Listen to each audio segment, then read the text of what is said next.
All right, welcome to the 2026 SEC Baseball Tournament Game 7 post-game press conference. We're joined by the Tennessee Volunteers, represented by head coach Josh Elander, along with second baseman Blake Grimmer. In a moment, Coach will make an opening statement, and then we'll take questions to Blake only, please. Reed and Clark will be passing wireless microphones, so please wait to be called upon to ask your question. Coach? Yeah, not the result we're looking for today, but congrats to Arkansas. I mean, they really landed on some balls today. Those were hit a long way, but I thought our guys did a good job of staying in the fight, and we'll go home and rest up and get ready for our next task. All right, if you have questions for Blake, please raise your hand. Let's start on the second row. Blake, you guys went down early. How do you guys stay in the fight and make sure that even when the score's not in your favor early on, that you're staying in the game? Yeah, we just got to know that there's a lot of ball game left. Like that. Those runs really came in the first few innings. We still have 7-8 innings left to go, and we know that as a squad, and we know what our hitters are able to do when we're up to the plate. So just trusting our guys, knowing that we can score as much as we let up to. Right in the center. Trusting the guys. Just what is the confidence of the offense right now, maybe compared to how it was early in the season? Yeah, we've come a long way. I think just overall we're just taking better at bats, not taking the stuff out of it, and just working towards the team.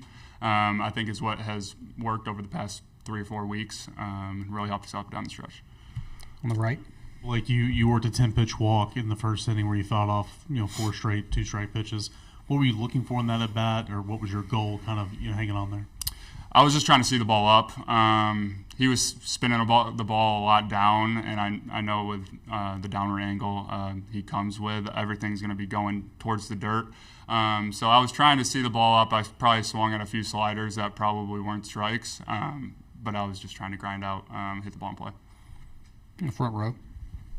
Blake, just 2 games here this week, but do you feel like you guys got better these 2 games, and how do you feel these 2 games can prepare you for what's next? 100%. We got some guys out there from the bullpen that really showed what they could do, and really performed well yesterday and even today, like Bo Rudy closing it up there. So, yeah, I think we took a lot from these 2 games here playing an SEC competition.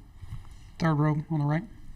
Blake, what was it like, going up to playing 18 innings, I guess, of the ABS, and you won't see that in regionals, but what was your just biggest take on how adjusting with the ABS and just some scouting evaluation with that? Yeah, I thought it was interesting first time around. I think just using it, having good strategies when you use it, certain times it's not very smart to use it, and just using it to your advantage most of the time. Any more questions for Blake? If not, Blake, thanks for your time tonight. Good luck the rest of the way. Thank you. You're welcome to go.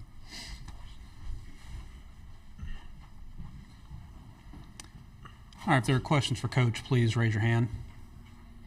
Let's start on the right. Josh, how would you assess Evans' start and kind of the struggles he went through with the long ball? Yeah, I think it's just the breaking stuff was not as sharp as usual tonight. I just love that he got out there and competed. Again, obviously not his best stuff. And those guys, credit to Arkansas, they had a good approach. And, they were sitting on pitches and they landed on them. And some of those were hit a long way. But, again, he's a guy we have a ton of confidence in down the stretch. And he's a guy that sometimes they'd say, hey, I can't throw it today or whatnot. But him getting the ball today will give Teagan a chance to get a little bit more of a breather after those guys have been really grinding down the stretch. So him being a really good teammate there. And that off-speed stuff will be crisper next time he gets out, and we'll get a little bit more rest and get back to work. Next one on the second row. You guys have gone down early in a decent number of times in recent games. Even though you've been able to fight back in some of those, how hard is it playing from behind?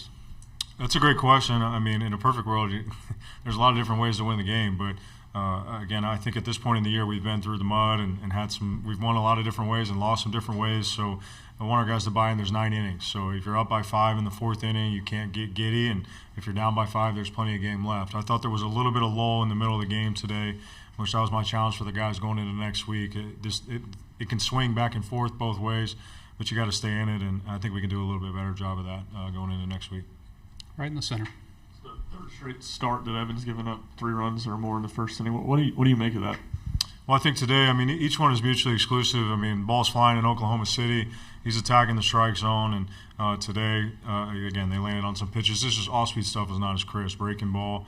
And again, he's kind of grinding through for us right there. So him and Rand will make those adjustments. We'll get him right back out there. But, you know, one walk, again, 3 strikeouts is probably the one that's a little bit lower. He's a guy that can punch some guys out. But if he's throwing the ball over the plate and our guys are playing defense, we'll roll with Blanco any day. On the left side. Josh, just in general, where do you feel like the team's at headed to next week? I mean, obviously you want to be playing your best this time of year. Do you feel like that's the case? Well, I think we've been challenged all year. I mean, it's a young team that now has some reps, so that's where at the end of the year, and our guys need to. One of my favorite parts about this time of year is now you're just competing for more time together as a group, and you're only guaranteed a few more games or whatever it may be. So there shouldn't be any more motivation needed. But I think going through the challenges and having some scars and having some successes, it gives them perspective going into the postseason. And we play in the SEC, and it's a bear, so it'll get you ready for the postseason. But I think offensively, the guys have really been swinging it well. It's been good to get Jay and those guys and some versatility, moving them around and getting them some different spots, which will give us some options lineup-wise once we see what the matchups look like. And then, you know, pitching-wise, it was good to get Appy that box checks, and Haas is really throwing the ball well. And then we got Teagan some rest. That's a small victory here. So those guys are fresh and ready to go next week. On the front row on the right. Similar question. How do you feel these 2 days here can help you all going forward and what's to come?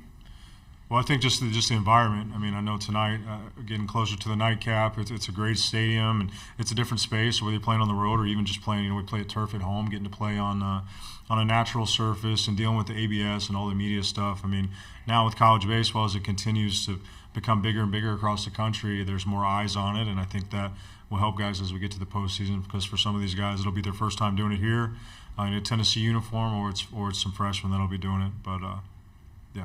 Stand on the right, second row. I think it's 5 games in the last 6 days. No games coming up in the next couple of days. Obviously, get some rest. But what's the team going to be doing between now and Monday, and then of course knowing where you're going to go? Sure. No, we'll keep it moving. We're definitely going to get some rest, but make sure they need to hydrate, reset. We'll get them back to Knoxville as soon as we can. And then that's the beauty of having Keegan Noll on our staff. I mean, a former Major League strength coach that's got a ton of experience of how do you navigate, you know, the hot part of the summer with also you got still baseball to play, and, you know, what do they need to be as fresh as possible for next week. So that'll be one of the main focuses right there. And then just keep it moving as far as ground balls and swings. We'll do some live ABs and some other things. And we've had a couple of years where we've done it like this, so kind of look back and see how we've done that and adjust for whatever's best for this club. But we'll get back to Knoxville. We'll get some boxes checked before we get going again. On the third row, on the right. Coach, having Garrett last night in center field and now behind the dish, like what's it like just having his availability, presence, and just evaluating like your depth at the catcher position, and also with Clark managing yesterday and fixating from the bullpen outside the starting rotation? Yeah, we're very blessed with those guys. Not only are they all incredibly talented and capable of being #1 catchers in the league, but they're great kids too. They work hard, they bring incredible leadership qualities, and they're great teammates. We've been very, very lucky with that group. And then the thing that I think is cool is there's never like any really kind of fighting. They're all rooting for each other, and we're able to get Stone and Garrett back there tonight. Stone does a good job coming off the bench, but Garrett's a unique player, and he made himself some money in the draft this weekend just with what he did, swinging the bat and leaving the yard. And, I mean, he threw that ball to second today. I didn't get a watch on it, but I knew it was pretty good, that throw to second. So he's capable of playing both positions in the middle of the field at a high level, and he just has so many winning qualities, and a lot of our catchers do, and he's been good for us down the stretch. On the right side, second row. Obligatory update question on Landon Mack and Reese Chapman. Any difference with Reese today, and of course Landon as well? Yeah, I'll talk to Landon as soon as we're done here today. No update there. Hopefully we have something, today's Wednesday. Hopefully early next week we'll have a pretty good feel. But him and I have been, not today, but we'll be in contact. And then Reese, it seems to be, we're hoping to have him back sooner rather than later. We'll see how that one plays out, but I'll get with those two guys tonight. Any more for Coach? If not, Coach, thanks for your time tonight. Thank you, guys. Good luck the rest of the way.